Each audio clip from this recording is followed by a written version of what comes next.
Okay, more people are joining. Great.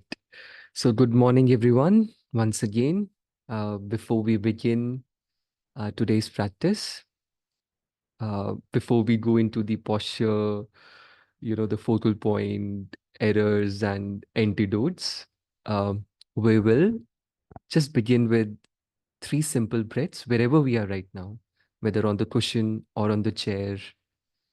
So, we'll begin with just three deep breaths.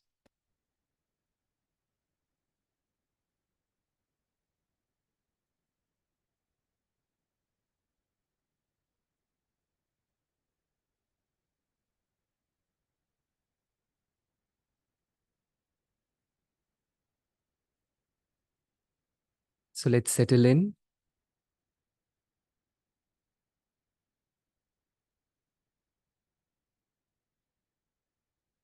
If we are on the chair, we'll make sure that we do not lean too much towards or away from the chair and that our feet are touching the ground. Those of us who are on the cushion will follow our seven feature or 7 point Virochana posture. And I'll just very shortly repeat the seven features so that those of us who are joining for the first time can develop that uh, practice of sitting in that posture. So, starting with our legs, it can be full lotus or half lotus. That means fully crossed or half crossed, or even the Burmese style where we can have a one leg, the right leg, forward. So, whatever is comfortable, will sit in that. With our hands, so in the 7.7 feature Virochana posture, we keep our right hand over our left hand and our thumbs joined together, forming a triangle. And the hands are placed in a very relaxed position on our lap.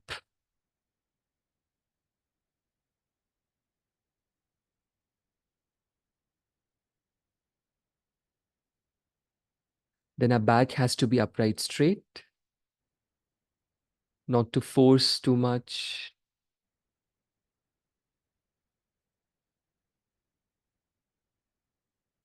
Just imagining as if there is a thread pulling us up.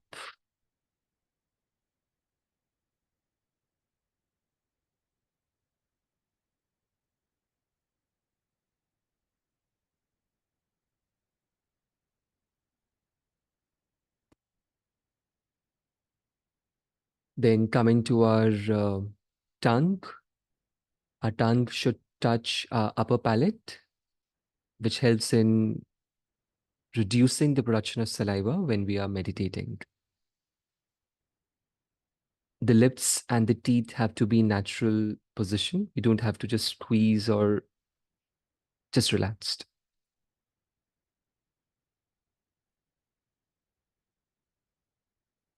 Coming to our head has to be slightly tilted forward.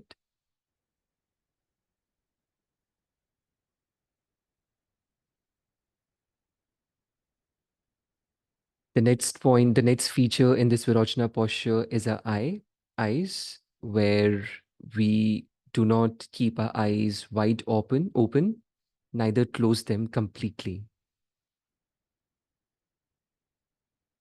The reason, because over a period of time, we are habituating our mind to know that it's not the eye consciousness, but the mind consciousness which meditate. So we are mastering this habit of keeping our eyes slightly open with our gaze cast down at an angle of 45-degree.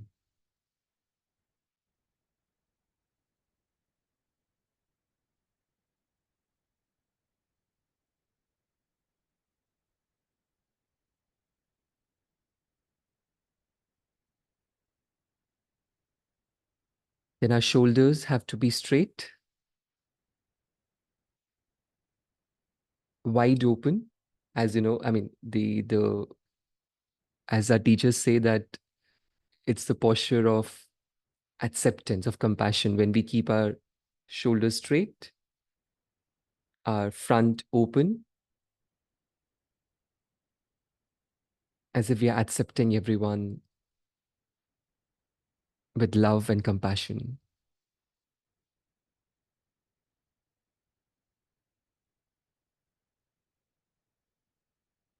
So, coming to the focal point in our breath awareness is the point between our nostrils and upper lip, where we actually focus while breathing. So, that's the focal point. Just a small, tiny point between our nostrils and upper lip.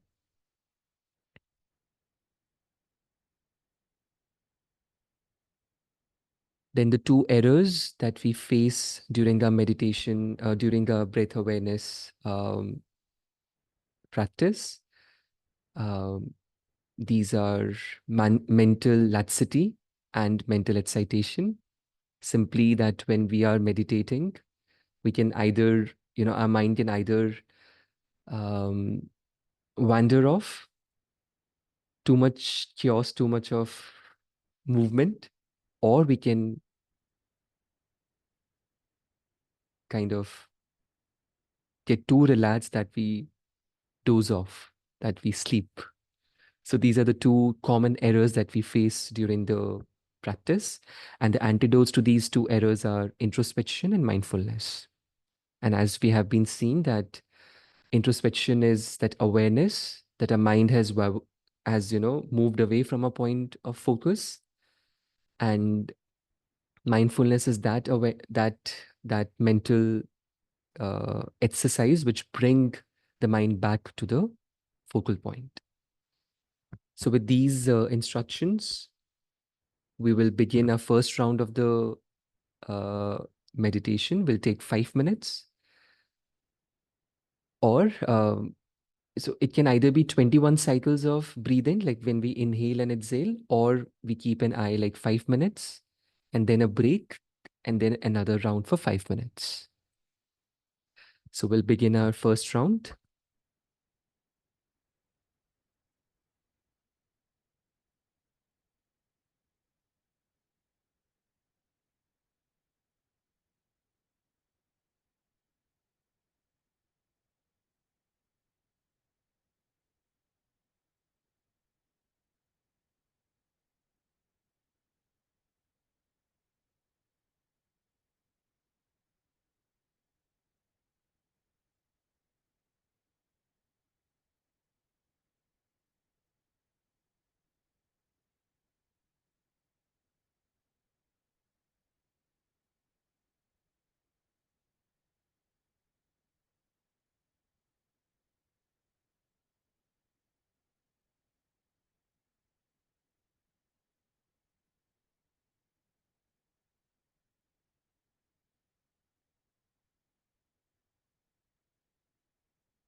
So we'll slowly come out of our practice, the first round. The idea to have very short rounds in beginning um, it's to habituate our mind. And as we said before, we are not here to force ourselves um, to directly jump into, like 24 minutes or 1 hour. The maximum limits, which even the teachers and the text says, it's 24 minutes per day at the beginning level when we are beginning. So that's why we take this 5 minute, the cycle of 5 minute, and then a 30-second kind of relaxation where we can just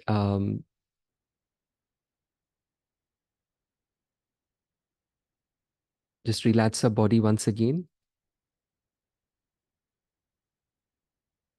We can also have a water, a sip of water if you want to have. It's okay. It's absolutely fine.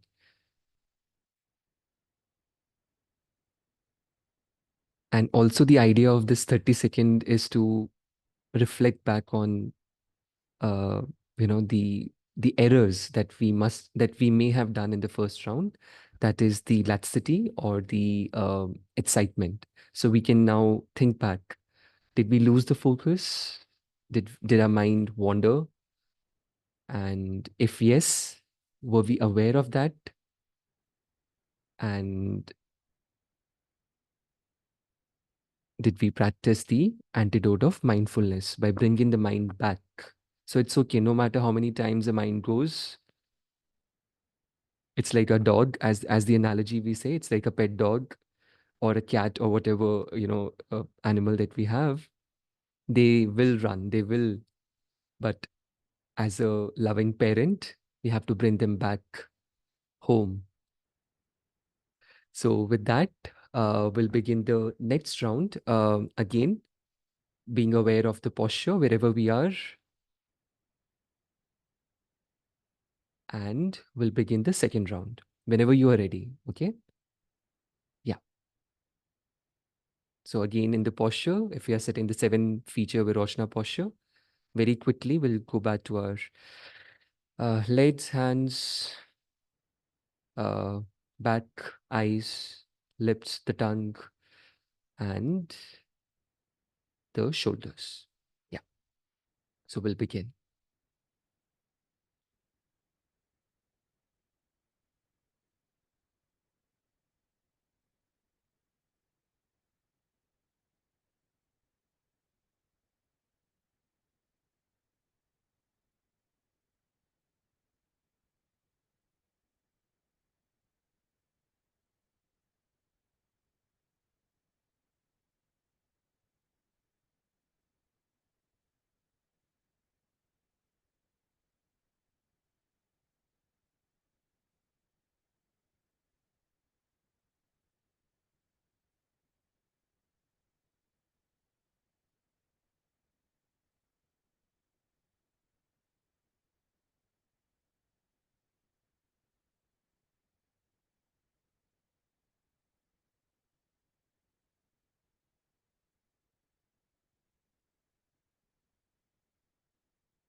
So whenever we are ready, we will come out of our practice.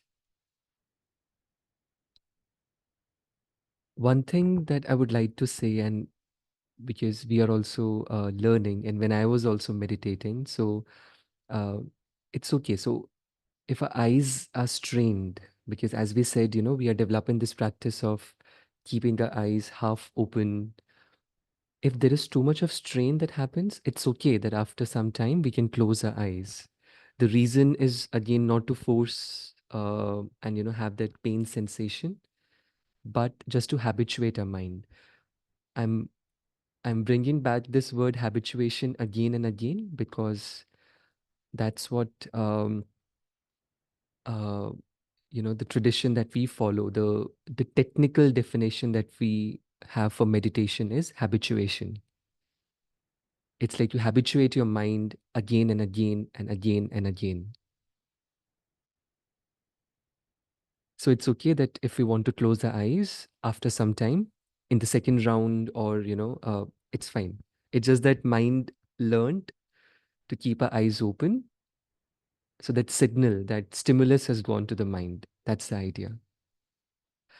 So with that, it's 5 minutes left. And last time I said that we will be also practicing, or you know, analyzing about the virtue of forgiveness. And while reading it, there are so many ways, and in maybe in 5 minutes we cannot understand the depth of that. But from the Buddha Dharma point of view, when yesterday night when I was reflecting on, how tomorrow I will be discussing this topic, then uh, I I I read this 8 verses of mind training, which personally I could relate to this idea of forgiveness and how to understand that that we all uh, have the same Buddha nature, that we all have what do we call it, Buddha Garbha, and that we all seek happiness and no one seeks suffering. So with this premise in mind, can we actually forgive people? And of course, there are different layers to that, and I'm in no way, in no capacity, can generalize. Uh, that should we forget? We should not forget, but can we forgive or not? This, eternal dilemma that we humans face. But as I said, there are different levels, and since there is no collective guilt, there is no collective forgiveness in that matter. But how Buddha Dharma see it, I think it sees it as uh, mental training. It sees it as habituation of the mind, that whoever we meet in our life has its her or his own battles, or their own battles, as we put it. But in terms of nature, in terms of how we can train our mind, that's what I would like to read in the next 3 seconds. So there is this 8 verses of mind training that we follow. You can I can share that after the meditation session, and I find this personally m- very useful when I see difficult people, when I see uh, something is not happening right when I interact with people. So, what are these 8 verses? Maybe we can reflect on that, and then we'll finish this with the motivation. So, I invite all of you to either close your eyes. We can, because this is also another way of analyzing. So, sitting in the same posture or in a relaxed posture, because now we are not doing the breath awareness. Just we'll keep our eyes closed and we'll listen to these 8 verses. Yeah. So, 8 verses of mind training by Geshe Landry Tanpa. With the determination to achieve the highest aim for the benefit of all sentient beings, which surpass even the wish fulfilling jewel, may I hold them dear at all times. Whenever I interact with someone, may I view myself as the lowest among all, and from the very depths of my heart, respectfully hold others as superior. We'll just pause, we'll just let the words sink in. In all my deeds, may I probe into my mind, and as soon as mental and emotional afflictions arise, as they endanger myself and others, may I strongly confront them and avert them.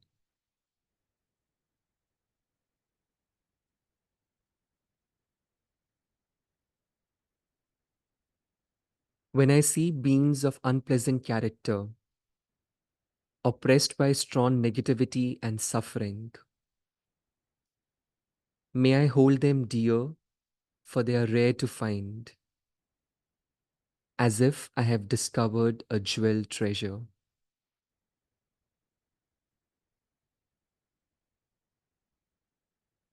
When others out of jealousy treat me wrongly with abuse, slander, and scorn, may I take upon myself the defeat and offer to others the victory.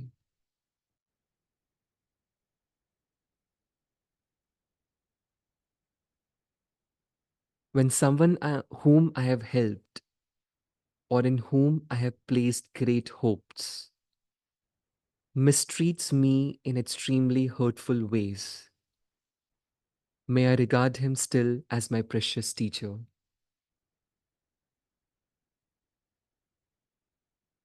In brief, may I offer benefit and joy to all my mothers, both directly and indirectly.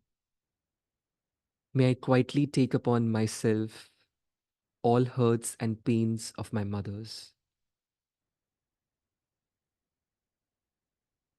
May all this remain undefiled by the stains of the 8 mundane concerns. And may I, recognizing all things as illusion, devoid of clinging, be released from bondage.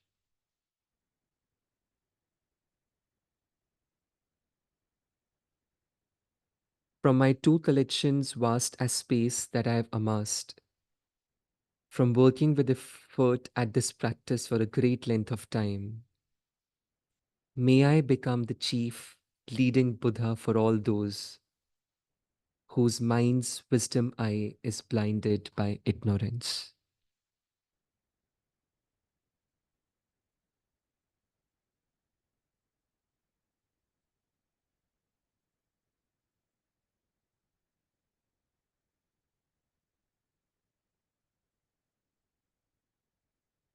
I know that in these 8 verses, there are certain words that we may not agree with. It's fine. And as our teachers say, as our teacher, respected teacher, Venerable Gishadorji Damdul says that we don't have to accept or reject everything, or anything as soon as we hear it. It's okay. We don't have to accept or reject. We'll go into the layers of these because, as I said, it's the individual. It's not about forgiving others for the problems or the sin, if we can use the word sin in that sense, or, which others have done. But can I personally train my mind? Sure, Vimlaji. I'll in the WhatsApp group there is a PDF of this. I'll share with all of you, and we'll go into the depth next time. Personally find this relevant when I talk about understanding the what and the why of forgiveness. How of forgive. So teachers always, have trained us to think about what is forgiveness, why forgiveness, and how of forgiveness. So this combines, I think, the why and how of forgiveness. Why? Because we all have the same nature, same afflictions that we go through, um, and how through this practice. Um, Sure, I'll just come to that, Vimlaji, in just a second. So we'll formally dedicate that whatever merits that we have generated by practicing today, the breath awareness, and also um, analyzing or to think about forgiveness through the prism of mind training. Uh, may this may this quest, may this grow. May we habituate our mind daily like this. And whatever the causal condition, whatever the cause, the which have made this happen, whether a stable Wi-Fi, a good weather, the AC that is working, the comfortable cushions, and the Zoom, all this technology. So we are thankful to these developments. So keeping our awareness throughout the day.